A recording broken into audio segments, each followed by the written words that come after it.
নমস্কার বন্ধুরা, আজ আমি বানাবো বান দোসা। এইটা ভীষণ হেলদি হয়। সকালবেলা যখন মাথায় কিছু আসে না যে আমি কি বানাবো, রোজের রুটি পরোটা খেয়ে বাচ্চারা বোর হয়ে যায়, তো আপনারা ঝটপট এটা বানিয়ে দিতে পারেন। বেশি কিছু লাগবে না, সুজি, দই। দেখুন কি দারুণ ফোলা ফোলা একদম বান দোসা। তো চলুন আমি কিভাবে বানিয়েছি আপনাদের দেখাবো।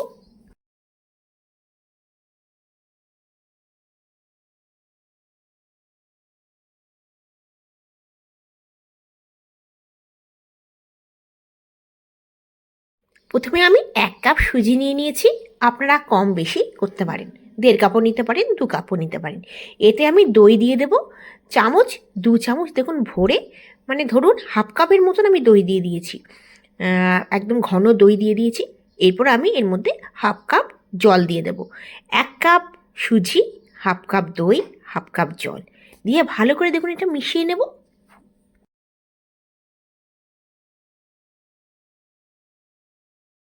ভালো করে মিশিয়ে আমি আধা ঘন্টার জন্য ঢাকা দিয়ে রেখে দেবো। যদি আপনাদের কাছে সময় থাকে আপনারা 1-2 ঘন্টা আগেও করতে পারেন, কিংবা রাত্রিতেও আপনারা ভিজিয়ে রেখে দিতে পারেন দই আর সুজিকে।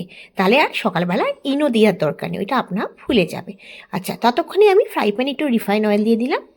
এর মধ্যে আমি দিয়ে দেবো প্রথমে একটু সর্ষ, 1/2 চামচ সর্ষ, 1/2 চামচ উড়দ ডাল, 1/2 চামচ ছোলার ডাল। আপনারা চাইলে কারি পাতাও দিতে পারেন।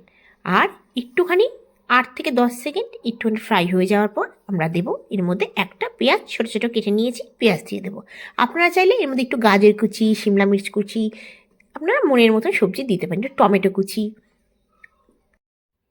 1 মিনিটের মতন পেঁয়াজটাকে নাড়াচাড়া করার পর 4টে কাঁচা লঙ্কা চিড়ে নিয়েছি, ছোটো ছোটো করে কেটে নিয়েছি, সেটা দিয়ে দেবো। বেশি এটা মানে ভাজার দরকার নেই পেঁয়াজটাকে, জাস্ট আপনারা 1 থেকে 2 মিনিট ভেজে নেবেন, তারপরে গ্যাসের ফ্লেমটা বন্ধ করে দেবেন। আপনারা চাইলে এই সময় কারি পাতা দিতে পারেন। দেখুন আধা ঘন্টা হয়ে গেছে, অনেকটা ব্যাটার যেটা আছে একটু ঘন হয়ে গেছে। এবার আমি এর মধ্যে যে পেঁয়াজ ফ্রাই করে রেখেছি এটা আমি দিয়ে দেবো। যদি জল লাগে একটু জলও দেবো। প্রথমে জল দিয়ে আগে ব্যাটারটা আগে পাতলা করে নিই একটু, কারণ কি অনেকটা ঘন হয়ে গেছে। এবার আমি যে তাওয়াতে পেঁয়াজ ফ্রাই করে রেখেছি সেটা দিয়ে দেবো।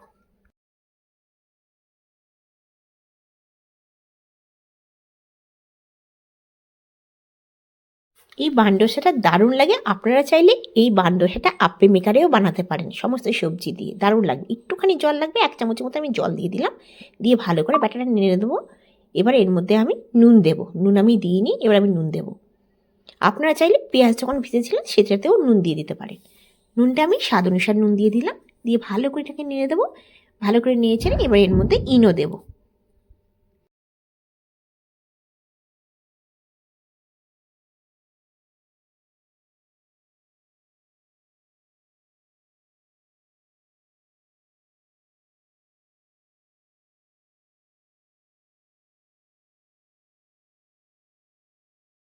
এক চামচের মতন ইনো দিয়ে দিলাম, তার মধ্যে 1 চামচ জল দিয়ে দিলাম, দিয়ে ভালো করে ব্যাটারটা একটু নেড়ে দেবো।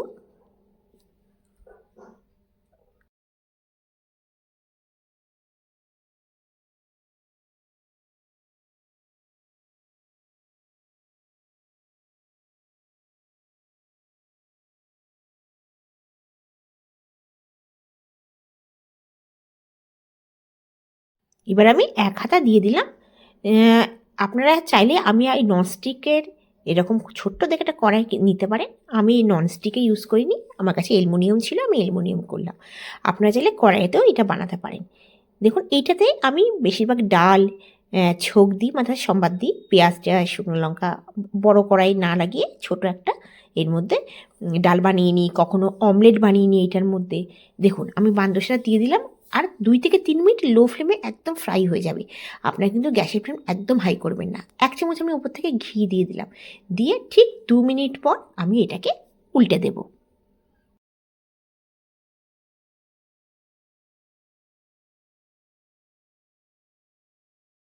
দেখুন কি সুন্দর কালারটা হয়েছে। ঠিক লো ফ্লেমে আমি 3 থেকে 4 মিনিট আমি লো ফ্লেমে রেখে দেবো, দেখবেন হয়ে যাবে। তারপর আমি আস্তে করে তুলে নেবো। খুব ইজি, দারুণ লাগে খেতে। সবসময় ইডলি দোসা খেয়ে অনেকে বোর হয়ে যায়, কিন্তু অবশ্যই এই বান দোসাটা বানিয়ে দেখবেন, দারুণ লাগে। এর মধ্যে আমি আরেক চামচ ঘি দিয়ে দিলাম। দেখুন আমার কমপ্লিট বান দোসা। সেম প্রসেসে আমি আরেকটা বানিয়ে নেব।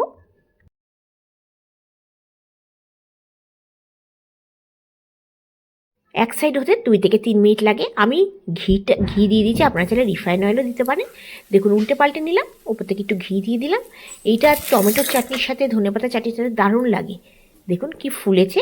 আপনারা অবশ্যই একটু ইনো দিয়ে দেবেন। আর যদি ইনোটাকে অ্যাভয়েড করতে চান তাহলে রাত্রেবেলা সুজি আর দই মাখিয়ে রেখে দেবেন। 8-9 ঘন্টা ওটা যদি জেগে থাকে, মানে দই আর সুজি থাকে, তাহলে অবশ্যই ফুলে যাবে সকালবেলা, আর ইনো দেওয়ার দরকার হবে না। দেখুন সেম প্রসেস আমি এক হাতে দিয়ে দিলাম। এটা দেখতে দারুণ লাগে, খেতেও দারুণ, ফুলো ফুলো, পুরো কটুরির মতন লাগে। মানে কটুরির মধ্যে যেরকম দোসা মানে ওরকম লাগে। আমাদের বাচ্চারা ভীষণ পছন্দ করে, অবশ্যই একবার বানিয়ে দেখতে পারেন, খেতে কিন্তু দুর্দান্ত লাগবে। আজকের রেসিপিটা কেমন লাগলো অবশ্যই জানাবেন। যদি ভালো লেগে থাকে অবশ্যই লাইক করবেন, শেয়ার করবেন, সাবস্ক্রাইব করবেন আমার চ্যানেলটিকে। আর অবশ্যই ঘরে বানিয়ে বাচ্চাদের দেবেন, নিজেরাও খাবেন। দেখুন কি দারুণ সফট হয়েছে, ভীষণ সফট হয়েছে। আপনারা অবশ্যই বানিয়ে দেখবেন। সকালবেলা যখন মাথায় আসে না যে কী বানাবো কী বানাবো, তখন অবশ্যই সুজি যদি ঘরে থাকে আর দই যদি ঘরে থাকে, অবশ্যই ঘরে ফটাফট বানিয়ে নিতে পারেন। দেখতে যেমনি দারুণ, খেতে দারুণ লাগে।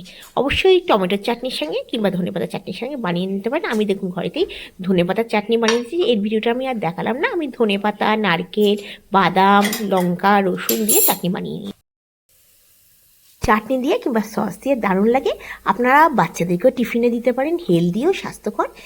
আর আপনারা চাইলে এর মধ্যে একটুখানি পনিরের টুকরো, পনিরটাকে কদ্দুকস করেও এর ভেতরে দিতে পারেন। দেখতে কিন্তু ভালো লাগবে আর খেতেও ভালো লাগবে।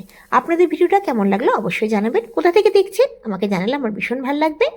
আবার আসবো নতুন ভিডিও নিয়ে। আপনারা ভালো থাকবেন, সুস্থ থাকবেন এই কামনা করে আজকের ভিডিওটা শেষ করছি। Bye bye.